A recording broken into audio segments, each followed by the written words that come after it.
Hey, welcome everybody to the live show. Hey, it's us again. Nice. Oh man, this gets more fun every week, Andre. I hear you.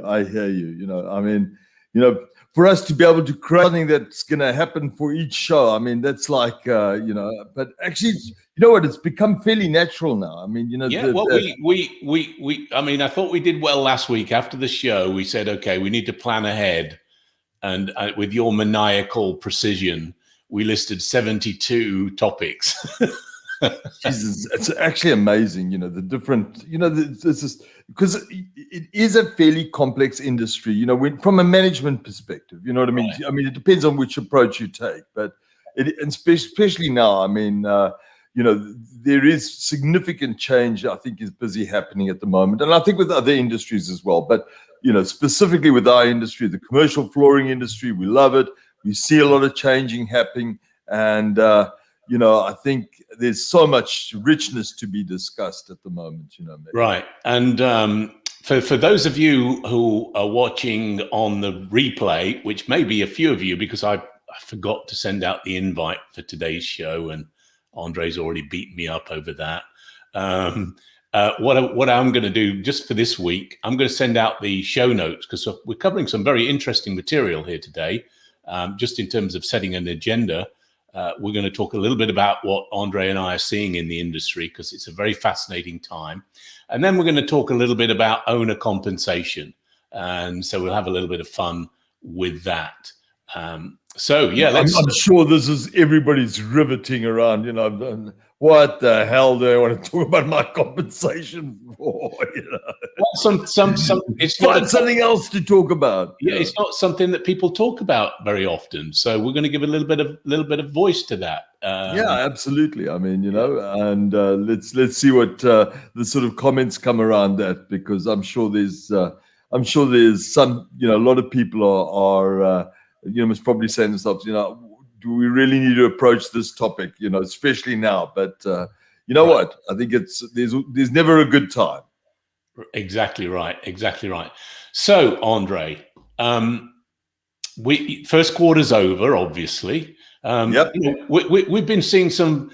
It's a very different year. 2020 was a bear, but the ramifications and the impact that has had on the markets and our business environment has been quite profound. And so we've seen some fairly significant development. So let's just, riff a little bit, Andre, around, some of the things that you and I are seeing. What are we seeing with our clients? And we've been talking to vendors, and GCs. So we're seeing quite a lot of things. What have you distilled? What are some of the key themes? Yeah, Mick, really. So I found this first quarter quite fascinating, and we all sort of spoke a little bit about, there's a, actually, I think I'll never forget sitting around the boardroom with Curtis Blanton, and we said, there's got to be a new normal. And his viewpoint was, which is absolutely accurate. He said, "Look, I'm telling you now, there's no new normal. There's all that's going to happen is there's a next normal." And the sort of distinction between a new normal versus just a next normal, really meaning nobody's really sure how things are going to pan out in terms of the standard, let's call it, the way that we always know things. And I think the way that we always know things today is different, Nick. And I'm going to give you some real examples on this, because what we're discovering is that there's certain techniques that we're going to need to use in our management in order to facilitate, let's call it the Curtis Blanton next normal. And one of the things that we do know, so let's let's use a little bit of history. Towards the end of December, we've spoken about it. Everybody's spoken about it. People in Starnet have spoken. Backlog has been down, all right. And we spoke a little bit about backlog being down to the Mick, you've just decided to disappear. No, I'm still here, Andre. I just wanted to give you a central shot there. Don't you worry. Okay, all right. Well, okay. So I wasn't sure whether. Right. No. Anyway, there you are. Okay. So now, more blurred now. So now we know that our backlogs were down, right? Okay, and obviously that was some kind of indicator for what's going to happen going forward, right? Okay, so we knew that this backlog situation is going to give us some way of knowing that things are going to change, and yes, they did. I mean, the first quarter really was a difficult quarter, and I mean, if your first quarter was not a difficult quarter, power to you. There's no doubt about it. But on average, we're seeing that. So here's a quick thing: we've got to just get some of our definitions right. You know what I mean? We always talk about earned revenue. In other words, the revenue that goes to your income statement. Some people called it installed revenue, but the actual revenue that gets driven around your income statement versus billed revenue.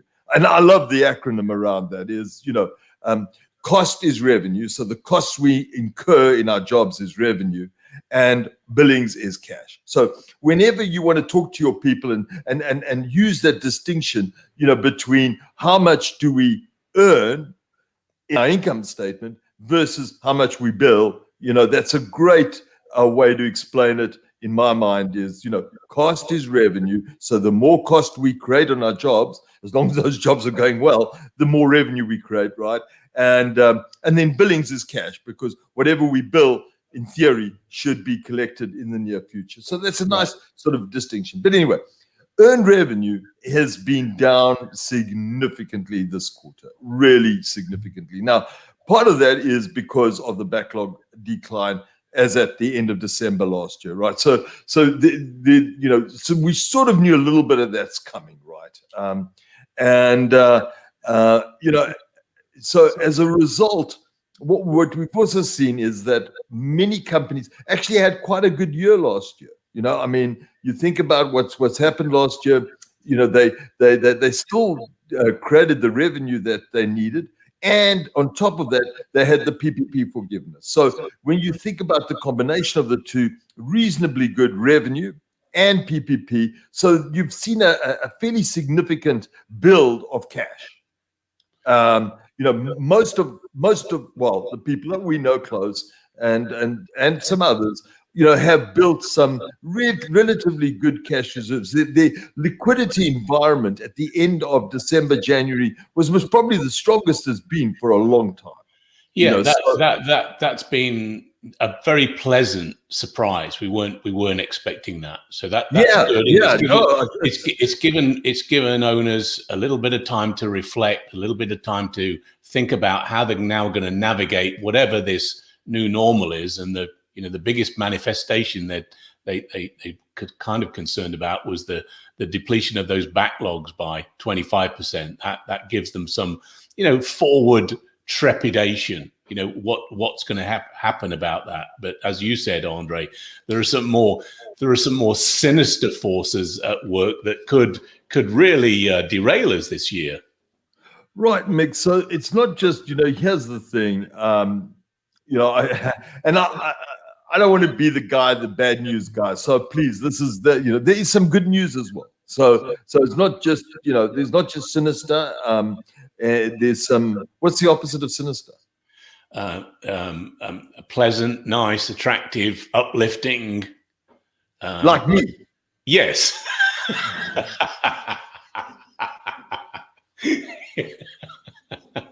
I mean, pleasant, nice, uplifting, attractive. I mean, I can't think of. Okay, so must be the comedy guy.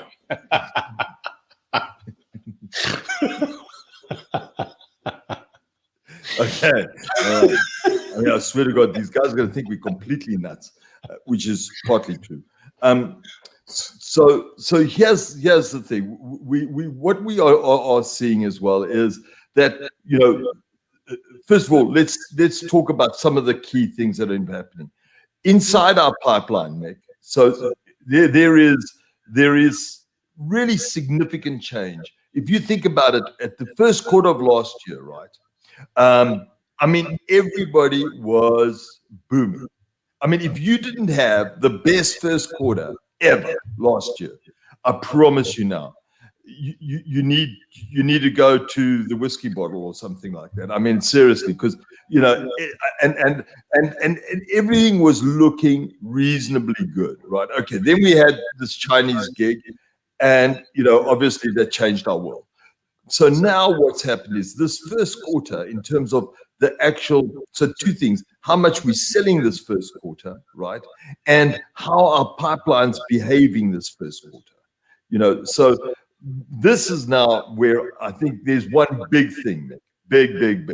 All right, you ready for a big thing? Sure, go, bring it. Okay, big thing. I know we rehearse this, but sometimes you surprise me with different big things. But go. Okay, all right. So the big thing is, Mick, is what I'm seeing is that the let's call it the mix of what we're selling is changing. So what we're now noticing is the amount. Or put it this way. Before I start with that, let's look at the metric first, and then we can talk about what's happened to it. So what we have now discovered, there's a new metric that we really think people should be considering, right?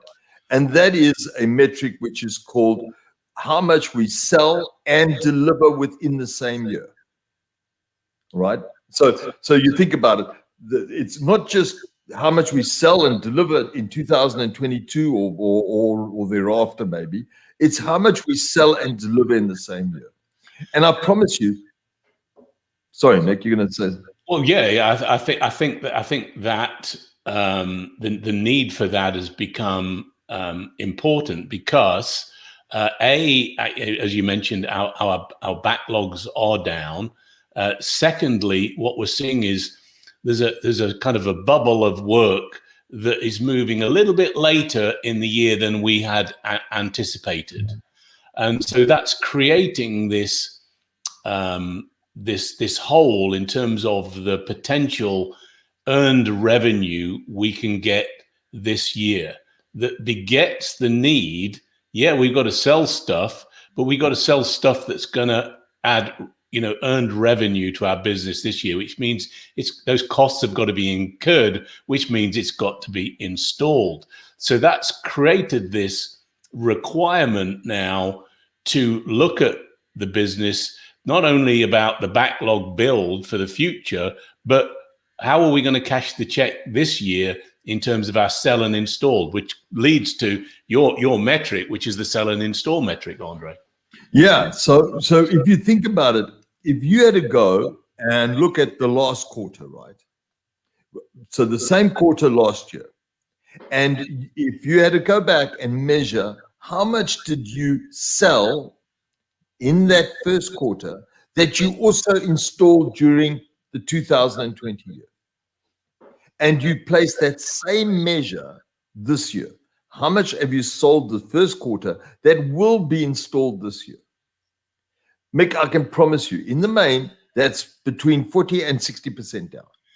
Now, see, that's huge. People 40 to 60% down. People have become attuned to their backlog being down 20, 25%. But that's why I use the word sinister, because it's not obvious, right? It's lurking beneath the surface. But the behavior now means that we have a 40 to 60% depletion problem, which is and a much shorter time frame to fix it in. So that's why I think that's something that we need to percolate this up and get everybody thinking about. Right now here's a very interesting metric as well. We have discovered that roughly that if you had to look at your budget, right, your budgeted booked revenue, not installed, right? Not installed, book revenue. So first of all, one of the things that comes in this is most people don't look at their budgeted revenue versus their actual installed or earned revenue. So they don't look at their book revenue versus installed. And often, because of our backlog, the difference between what we need to sell, right, versus what we need to install this year is going to be very different, Mick. So and also have a extremely different way on which we manage that. So when we look at the our budget for written work or booked work, whichever way you want to look at it, there's got to be two metrics around this. Number one, how much do we need to write and install this year, and versus how much do we need to sell that will be installed in 2022? Right. Because that is the backlog build for 2022. So we really having a slightly different problem is, we have to measure and manage two very different environments. Now, the first thing that we do know now, and I think, this is the benefit of... Sorry, Andre, can we just take a step back there before you get into that? Because I think that speaks to, this new normal. In the past, our backlogs were so predictable and dependable that, we were on a nice natural cadence. If we just did the right things, that business would come in. Now you've got this different type of work, different lengths of sales cycle, and so predicting where our revenue is going to come from is so much more difficult that we require different tools and disciplines to manage it, which leads into your next point. Yeah. So because of this next normal, okay, not new normal. Remember, you confuse the bloody next with the new. Sorry. I don't know. Sorry. Next. Right, next normal. There you are. Okay. What I know is the rate of change is forever increasing. It's getting faster and faster. So that next normal is different every quarter. It used to be, every, few years, then it's every year. Now it's happening like that. And if we don't respond, we're in trouble. Right. So now, Mick, if you think about it, having that metric that very few people are using, very few, right, of how much we need to sell and install this year, right, versus how much we have to sell to build our 2022 backlog, because that's going to be the next problem, for sure. And we will talk, I'm sure we're going to talk a lot more about that. But the one thing we do know, and this is really important, Mick, is that we have to have at least 85% of the requirement, whatever our requirement is to sell and install, 85% needs to be delivered by the end of July. In other words, not delivered, not installed, but basically sold by the end of July. So we've got to get our definitions much better, because this can get confusing. So 85% of the requirement that needs to be installed needs to be sold by the end of July. Because after that, it's really hard, Mick. If you don't, if after July, if you're trying to sell and install a big number, you got a big problem. Yeah, you don't have enough runway to get all that put in, and between now and July, look, we're in April. It's nearly the end of April, so we're into May, June, July. We've got 3 months. 4 months, isn't it? It's May, June, July. May. Yes, three. Yeah, actually 3 months left. Yeah. 3 months. I mean, there's no time at all to sell that 85%. So you need to look at that number, and if you're down there at 20% or something like that, you're gonna have to really go out and get those salespeople to really focus on some of that quick turn work. But anyway, we'll come to that. Yeah, whatever your strategy is, okay. So, guys, but here's the thing: think about this in step 2 stage. You've built, we as a group, whatever the words you want to use, we've built some really good cash reserves, right?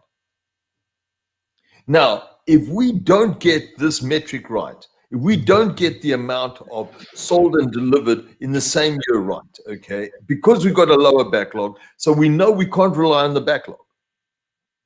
Therefore, our revenues in the third and fourth quarter could be very, very weak, and the consequence of that, guys, is cash is going to be absolutely king. So when we talk about, cash is king, it's cash is king 2.0 for the third and the fourth quarter. You got to be thinking about the fact that you cash flush today. You got to be thinking about, how do I conserve the most amount of cash, because I'm going to need it going forward, unless you solve that problem. Right. So there's a little bit of a left field, right field type of viewpoint that you got to take. But either way, I think from today onwards, we got to be in cash conservation mode. It's for most of us. Now there's a couple of examples where some organizations are really just doing well. I mean, DCO is doing exceptionally well at the moment. They've really done, but these guys are doing well today. And this is the whole thing. They do because they've been planning and they've been working at this for years now, and slowly their strategies are starting to move forward. So what are we seeing generally in terms of the impact? I mean, I know we've certainly seen a degradation in the in our ability of our clients and organizations we're talking to collect. So receivable days are increasing, aren't they? Right. So there's slowly a change happening there. You must remember that as revenues are fluctuating, and you're having a slow increase in our receivables, cash is going to get impacted going forward quite significantly. So that's the first thing. The second thing is that, Mick, what we're noticing is, we mentioned the pipeline behavior, right? So there's and we measure the pipeline on three key, what we call activity levels. Now, don't you find that impressive?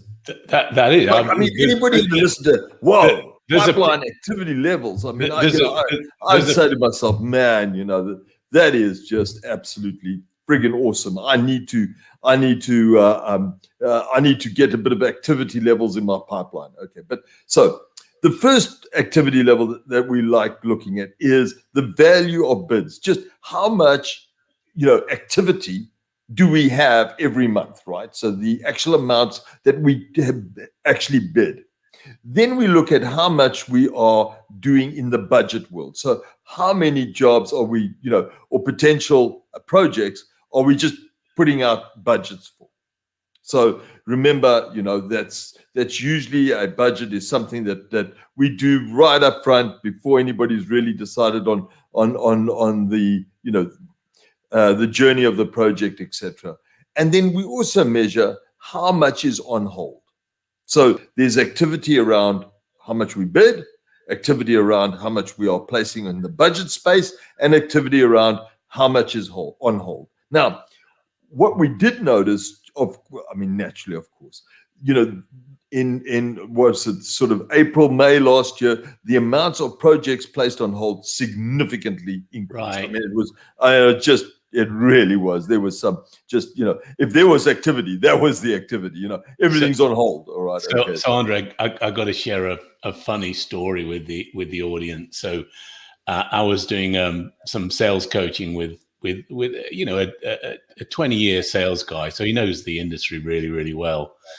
And he said to me, Mick, he said, I've been on sales training. I understand the significance of a sales funnel. He said, I've got a really good funnel. And he did. He had hundreds of prospects in his funnel, but most of those deals were like he got them classified as on hold. I said, well, you know that a funnel's supposed to flow out, at the bottom, business is supposed to come out. I said, your pipe's clogged. And just to be careful that some of those old on hold projects have gone a little smelly. They're dead, they're decaying, they're dying. They're not on hold, they're dead. And they need to be revisited. You need to call up those organizations and find out, is this really, really going to happen? And clean up your pipeline, because you've got to have, don't have it clogged with things that are never going to happen. It gives you a false sense of security. But it was quite comical when he said, "No, I've got a full funnel. I'm okay." I said, no, it's supposed to flow from top to bottom.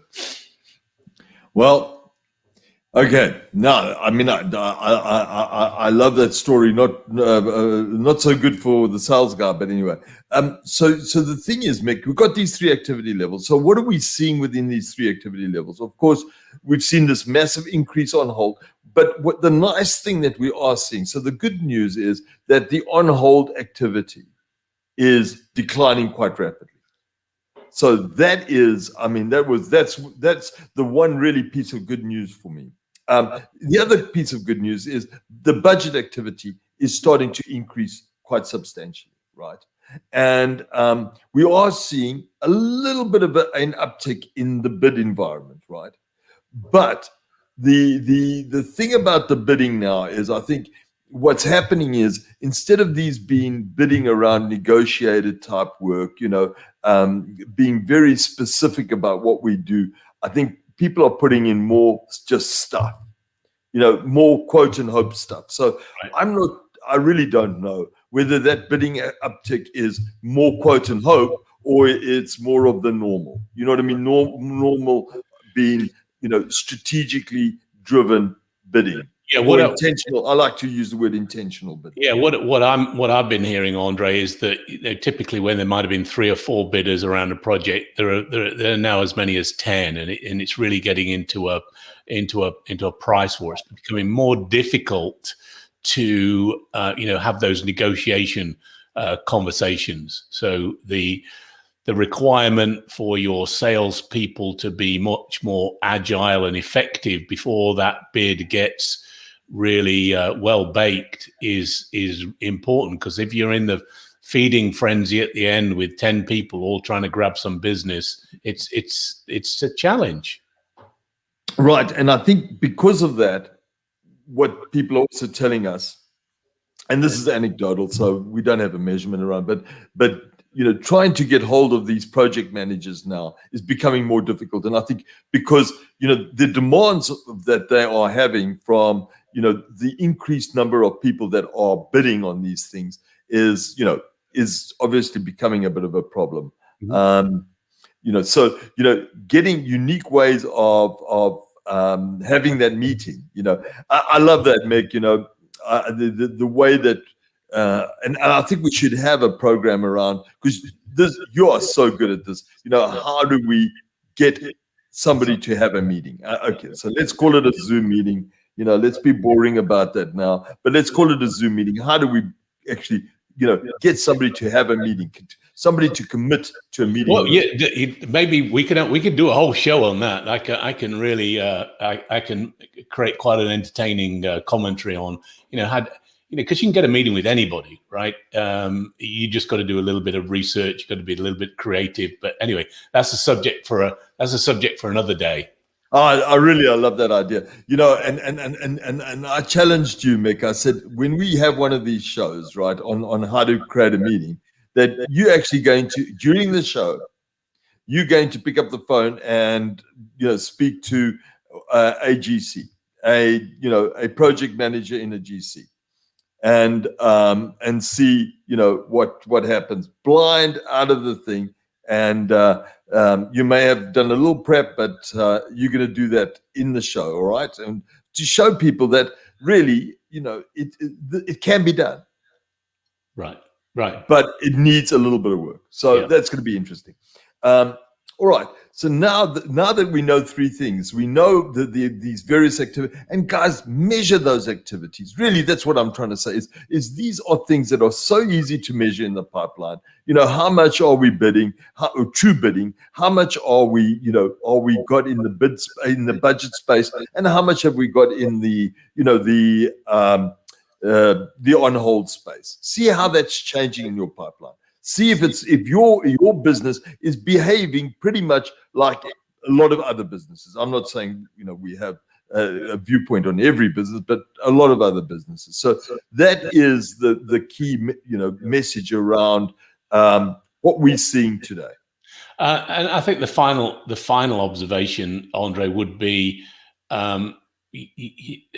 given this requirement to have some sell and deliver work this year, you really need to spend time, sit with your salespeople, because here's what, your hunters, right? The hunters in the business, they're carnivores, right? Your salespeople, your effective salespeople, and where do they go? They're always trying to, get the big game.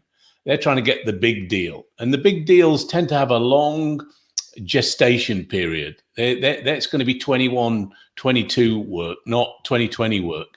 And those smaller, quicker turn projects, sometimes your big game hunters don't want to go after those. So you've really got to reinforce with them that they've got a commitment this year to deliver earned revenue. And so focusing on some of that shorter cycle work is really, really critical. So don't just ignore your big game hunters and look at what they're writing. You need to be looking at what can they bring in this year, because they have the ability to pivot.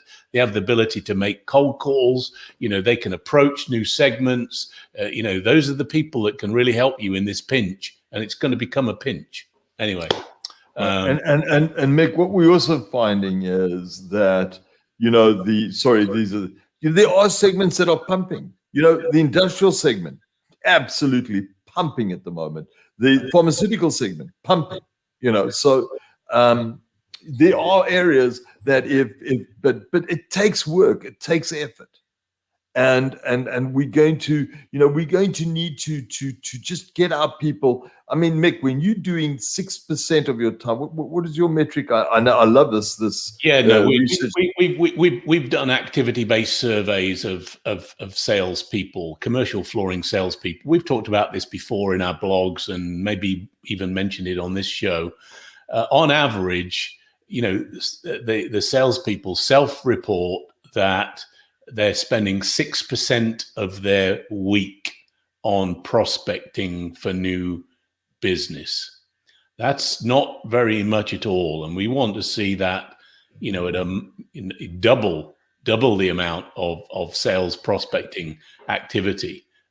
So Mick, just to reinforce that, if you've got a hunter in your business, if you have a hunter, I mean, and we've seen very few real hunters, okay, right? And can you imagine, you're having this bloody carnivore sitting there, and 6% of the time they're busy, creating, food for the table.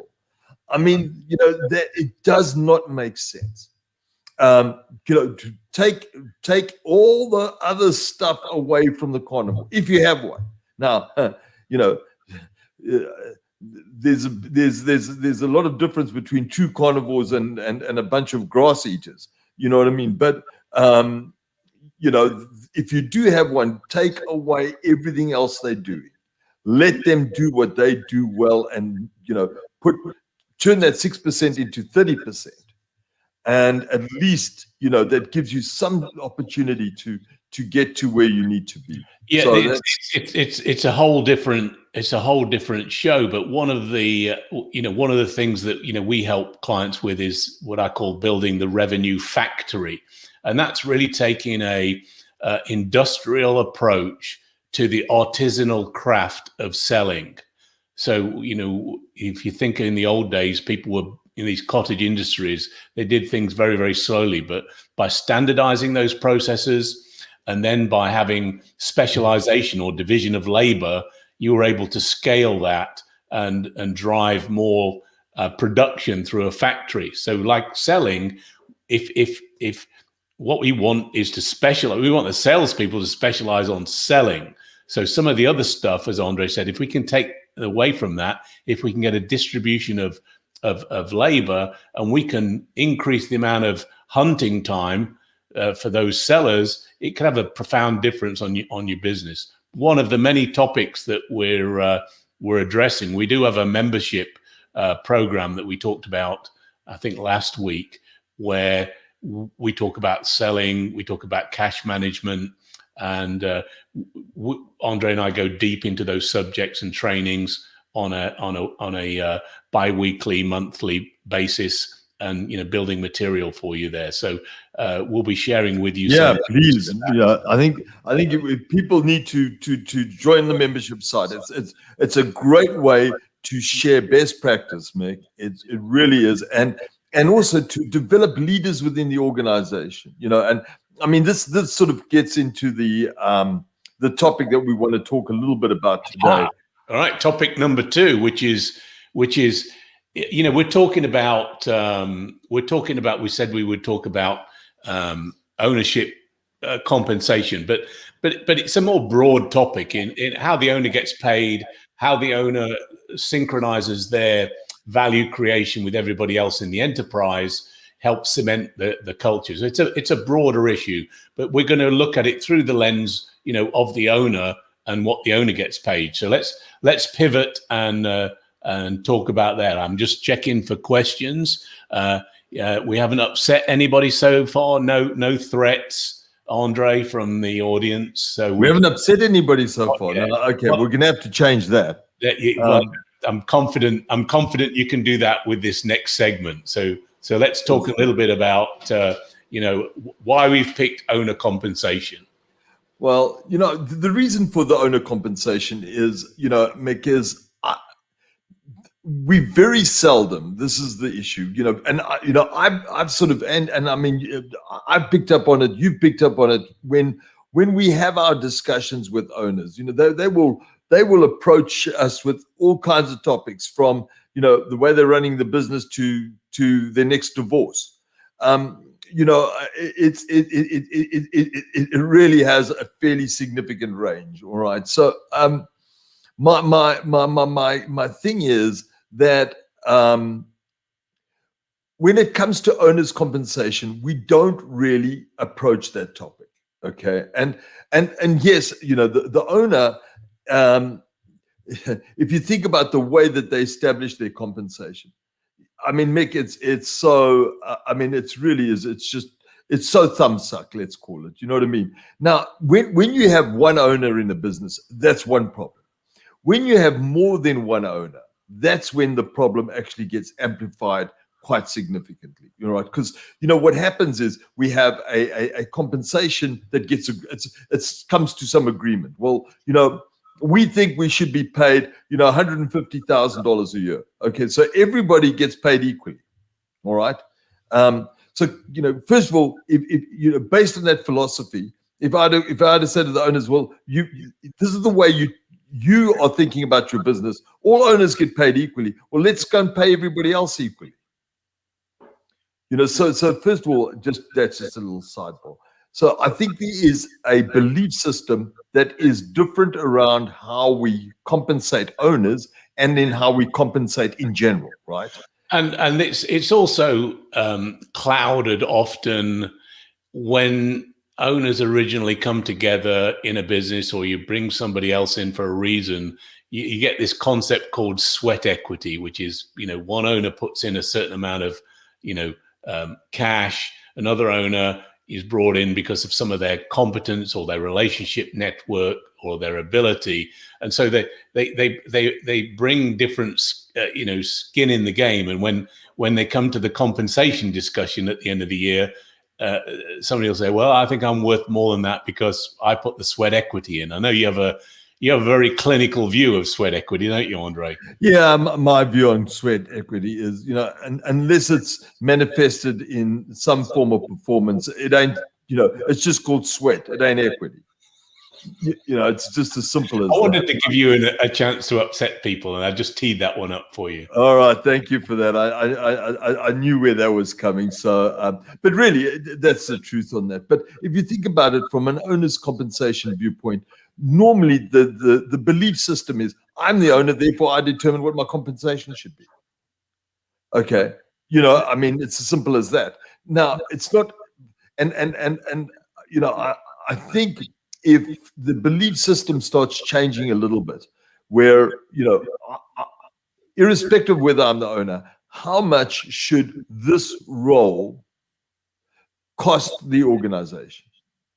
Which obviously with cost comes a value contribution, right? Okay, so because, what happens is, at the end of the day, if we really want to deliver consistent, financials, and we want to, deliver the true performance of the business, we need to show that business based on true cost. Not not some some portion of the business which is based on, okay, this is what others get paid, and then the owners have a completely different capability of how they get paid. So that's the first problem, is the way that it gets presented inside the income statement. A lot of times you find, I mean, seriously, especially on the smaller businesses, you'll find that you've got flooring companies delivering 10, 12%, operating profit or EBITDA, and you look at the owner's compensation and it's virtually zero. So, obviously they're not delivering that type of result. It's nowhere close to that. So, and then the next thing is that with owner's compensation is, I truly recommend for owners that, number one, they have a base compensation, and really there's an easy test for your base compensation. If an owner had to say, if I'm applying for the job that I'm currently doing, how much would I be expected to be paid? That's the one viewpoint. And then secondly, how much would somebody actually pay me for the job that I'm doing? And somewhere in between is the real compensation that should be paid. Now, we've got, you haven't done a promotion on our let me show you here. I think it's you got it there, right? Okay, our benchmark, whatever you call it, benchmark. Here it is. Okay, there you are. Okay, it's real. I mean, I promise you, benchmark. And I'll put a little quote in there. It's where you go to flooringbythenumbers.com, click benchmark, and you get this benchmark report. So go there, get your benchmark report. Right. Is that called the commercial break? Because we've got to have a commercial break. Because if you don't, I mean, how can you have a show without a damn commercial break? Well, I know that you're getting a little older, and you do need a break. It's not a commercial one, but I know that you get a little uncomfortable sitting there in your chair. But not a little older, a hell of a lot older. Let's press on. But just a little bit of structure there, Andre. In terms of compensation, we're talking about three elements. There's what is your your base pay. Secondly, what's your bonus? And then the third thing is, what's your ownership dividend? So there's a payment for the work that you do, and then there's a return for the risk that you are taking as an owner. So those three elements. And when you were talking about, if you needed to go, say you wanted to go and sit on the beach and stop running the business, and you said, I've got to hire somebody to replace me, what would their base pay plus bonus package look like? And that's the way that you're going to do your little litmus test. And there are some guidelines here in our benchmark document. Yes. So and we'll get. I mean, that's. Thank you for bringing some structure in it. So what you're saying, I'm unstructured, which is the absolute truth. So you just genius. I got to give the audience time to catch up with your genius, Andre. Oh, I like hell. But anyway, all right. So what we said is that our way of looking at, what we call critical player compensation. So we obviously see the owner as part of the critical, key sort of executive as such. The key players that make stuff happen, basically. So and hopefully all ownership is starting to develop their senior management team, or the executive management team. It's really a few people that truly help drive the strategy of the business. So what we're seeing, just a couple of, this, what we call the smaller dealer. In other words, those dealers that are sort of under $15 million, we've seen compensation ranges from low of about $80,000 to about $150,000 for owners, right? Okay, so if there's two owners, it's 150 divided by 2 type thing. You know what I mean? So roughly those types of businesses, have a owner compensation total of, in what we call good is, around about the $150,000 mark, somewhere in that range. Okay. The medium dealers, we see that range between which is sort of the $16 million to the $50 million, that sort of medium dealer size, if you wish. Compensation ranging from about $300,000 to about $800,000. So if you're a single owner, that's roughly where you should be, somewhere between 300 and 800, right? And then, of course, we have the large dealers, which are, greater than the $50 million. And we're seeing compensation between 600,000 and $1 million. So for owners. And if you go to the benchmarks, Mick, you'll also see the compensations that we've established for critical players, which is the 2 or 3, key executives inside the business.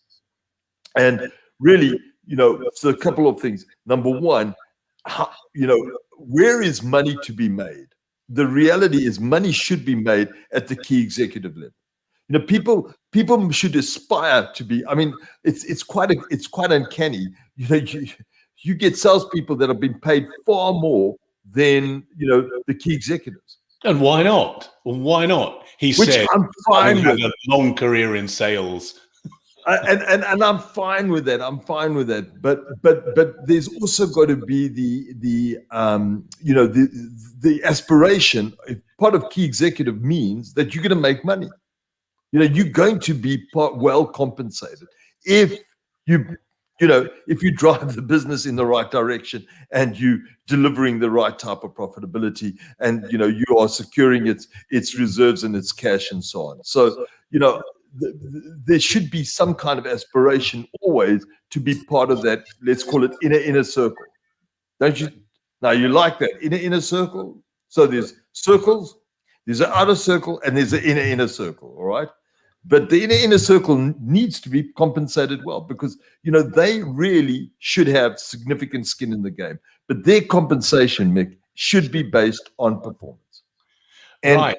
And you talked about in the pre-show warm-up in the green room of our big studio here, the fact that, hey, a lot of people think that compensation is a fixed cost in the income statement, and your view is, if we think about it more as a variable cost, i.e., if we do really, really well, compensation goes up. If we don't do so well, compensation come down. So say a little bit about that. I think that's a very powerful idea. Yeah, I mean, look, my philosophy on how these things should work is a little bit different, but yeah, can you imagine if you looked at compensation that way? I mean, let's call it somebody gets paid $100,000 a year, right? Okay. Now, when we're doing, let's call it standard business, yes, you get paid $100,000 a year. If our let's call it business performance, whichever way we want to look at it, our profitability, our cash, our returns have declined by 10%. Well, you know what? Your compensation, base compensation, now becomes 90. And if we are outperforming by 10%, your base compensation now becomes 110. So, and if you think about it as a company as a whole, and we talk about it openly, right? So in other words, when people talk about, let's call this thing about, how do we increase our salaries? And then, what's the norm? Well, we'll give them 5%. Or we'll take the total amount of salaries, right? Let's say our total salary cost is $100,000. We'll take 5%. So $5,000 is allowed for salary increases. How you divvy it up, figure it out. But there is often very little relationship between that 5% and did we increase our business by 5%? You know what I mean? If our business went down by 5%, how do we manage to give a 5% increase? Right. And you see, the thing is, it's just because it's easy. So we try and find these easy ways to deal with difficult problems, right? And, often this has significant impact on our business. So where were we? We were talking about owners' compensation. Yeah, so you gave some good ranges. We talked about the distinction between base pay, bonus, and then owner dividend, and that's from the wealth creation side of the business. Right. So and the big thing is there, Mick. that people, it just becomes a lot more, let's call it effective, when people remove their ownership hat and put on their employee or management hat. As a manager, this is what we should get paid. And, the one problem that we have seen all the time, and guys, I know out there, guaranteed, you're part of that problem for sure, is the bonus system. You ask people to truly explain their bonus system. Man, I'll tell you something now. There's so many ifs and buts and exceptions, and we're going to talk about it. And there is complete, dysfunction around how we really know the way that we, get paid for performance. It is so unclear. And well, then why do we have it? You know what I'm saying? Why do we have a bonus system when it's so unclear? Nobody knows what the hell it is. So either two things happen: the bonus system becomes a damn entitlement. Oh, right? Yeah, you use the entitlement. So we like a bunch of bloody Democrats. Right. We sit there and you can have it if you earn it, you can have it. If you don't earn it, you can have it as well. I mean, that's exactly what happens, right? And Andre, the funny thing, we've seen so much angst with leadership teams when they go, well, we don't really have any money to pay bonus this year. How am I going to talk to my good players and explain to them that they're really not going to get a bonus because they've had this entitlement. They've had it every year for the last 6 or 7 years, and like now we can't do it. And unless you have that clarity around the link between performance and bonuses clear, it's very, very hard to have that discussion. It really is. Yeah, and the thing is that every year people say, "Oh, we're going to have to develop a good bonus system this year," and they say the same thing the next year, and that's the way it just keeps continuing. Because nobody wants to commit to it. Because why they don't want to commit to it? Because they want the flexibility around it. And they want the flexibility because they're uncertain. You know what I mean? They don't know what the future is going to hold. And I get that. But there are ways that we've spoken to a lot of people, and slowly we're starting to get more sort of rigor around, how to create a good bonus system, right? And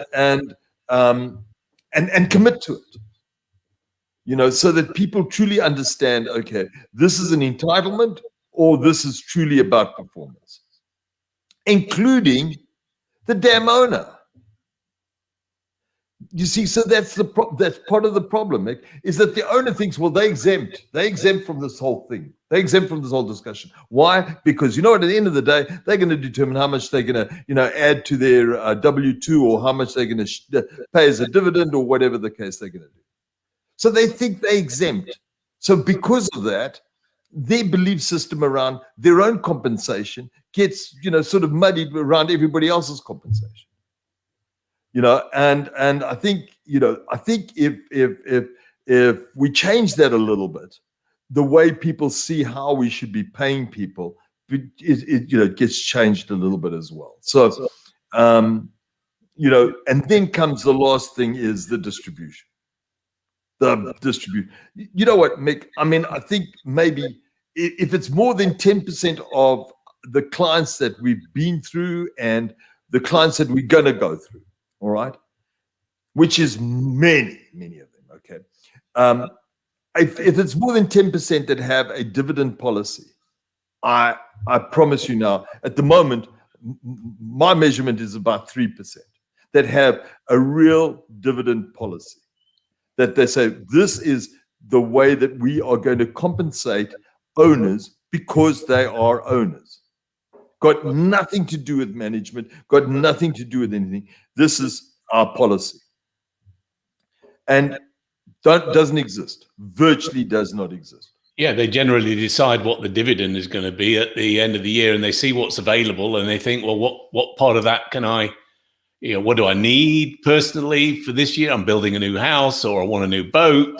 The the dividend is very, very subjective. I agree.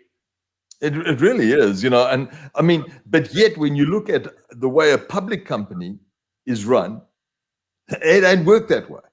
You know, there is a real dividend policy that gets established. There is a specific time frame that a dividend gets paid. There is a you know, it's managed very, very well, right? So, you know, those variations are just taken right out of the game. And management knows, right, that when they run a business, they have to deliver on the dividend policy. Today, it's completely obscure. It's a damn blind spot to management. No idea what they need to do to the business to ensure that that dividend policy is met. You know, Mick, in public companies, if you don't pay a dividend, or you don't, let's put it this way, you change the way that you pay your dividend, the value of your share price changes real fast for a long period of time. You know, you can lose investor confidence like that in a rapid and yet us, because we're owners, because we're private, because we whatever, we don't think about any of these things. Well, let's just take that public company example and ask, why does that happen when somebody changes their dividend or fails to deliver on their dividend?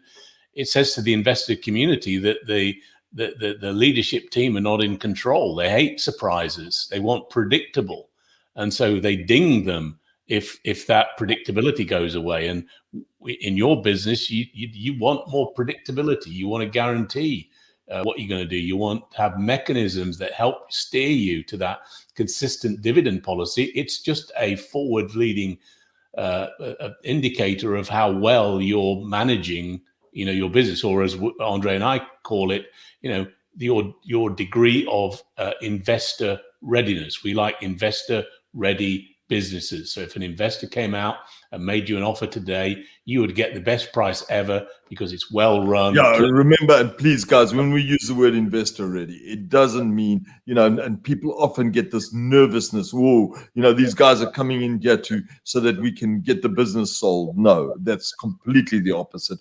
Investor readiness is a mindset. That's all it is. It's a mindset that I'm running my business based on best practices and the most effective way that I could. Because why would you not want a business that others want?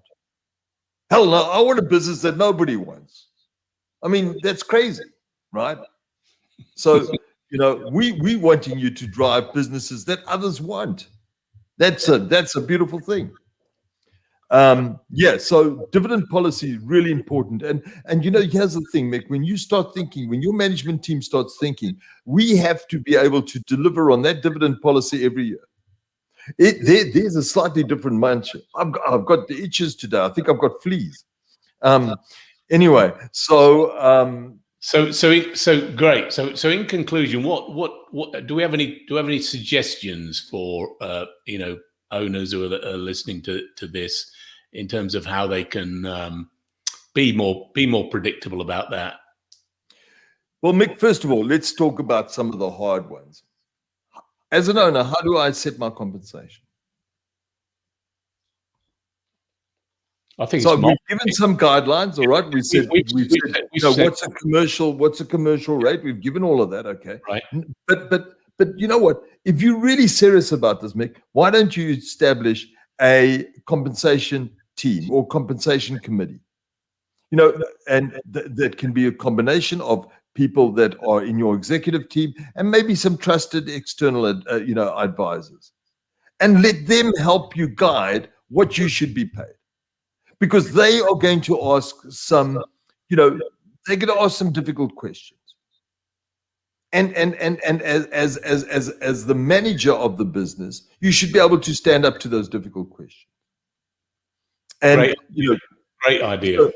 So I think having a compensation committee that is, that meets towards the end of the year, every year, and reviews compensation because of the value that compensation is delivering.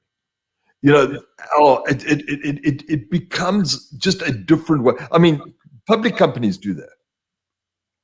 And I do. Okay, we recognize the privately held companies, and that's why Andre said trusted advisors. But having somebody from the outside who is untouched by the, you know, the chemistry and the relationships and all of those things have been built up over time. They just look very clinically at the performance and the numbers. It gives you a different perspective, which you then color from your internal perspective as you're wrestling with those things. I think it's a very healthy discussion. Yeah, as long as people inside that committee don't have a vested interest, you know what I mean? So, you know, they've got to, you know, that's one thing. If you have an advisor that is, you know, dependent on your, you know, fee, trust me, that's the wrong advisor. You have an advisor that wants to get fired every day of the week. Then you've got the right advisor. You know, so yeah, that's maybe that's a different topic. Not sure. Anyway, so we've got some at least some guidelines. So yeah. I think, you know, guys, number one, please, new metric, hey? Measure the amount of sold and delivered for this year. And how much do you need to get by the end of, what would say, July 2021? And work at it hard. We've got 3 months to do that. Let's make that stuff happen, please, guys. And you know, once you've got that number, make sure that you've got your, you know, you've got your hunting machines delivering against that for you. They need direction. Even the best salespeople need a little bit of guidance. Otherwise, they'll just go off and do what's, you know, important for them, and it may not be in complete alignment with your needs over the next 3, 6, 9 months. Bingo. All right. So another show down. We'll see you next week, and hope you enjoyed this. All those people on the replay, if you have any questions, you know, Andre and I are happy to take them, and we'll be here same time next week. Bye-bye. All the best. Bye-bye, everybody.